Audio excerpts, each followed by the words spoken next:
செவ்வாய்க்கிழமை முருகனுக்கு வெற்றிலை தீபம் போட்டு வழிபடணும் அப்படின்னு சொல்லி எனக்கு ரொம்ப நாள் ஆசை. இன்றைக்கி மார்கழி 1 செவ்வாய்க்கிழமை வேறு. கண்டிப்பாக இன்றைக்கி வெற்றிலை தீபம் போட்டு நம்ம சாமி கும்பிட்டலாம் அப்படின்னு சொல்லி மனசில் நினச்சிக்கிட்டேன்.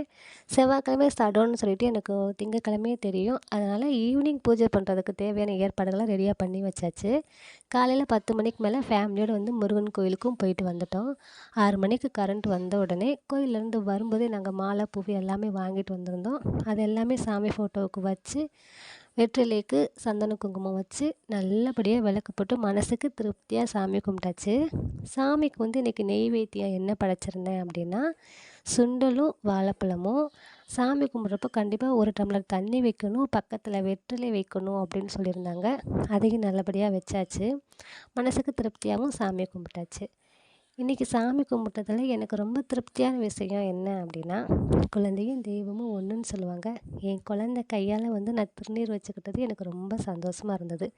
தொடர்ந்து 9 வாரங்கள் விளக்கப்பட முருகப்பெருமானுடைய அருள் எனக்கு கிடைக்கணும் அப்படின்னு சொல்லி மனமாற வேண்டிக்கிறேன். நன்றி, வணக்கம். அடுத்த வீடியோவில் பார்க்கலாம்.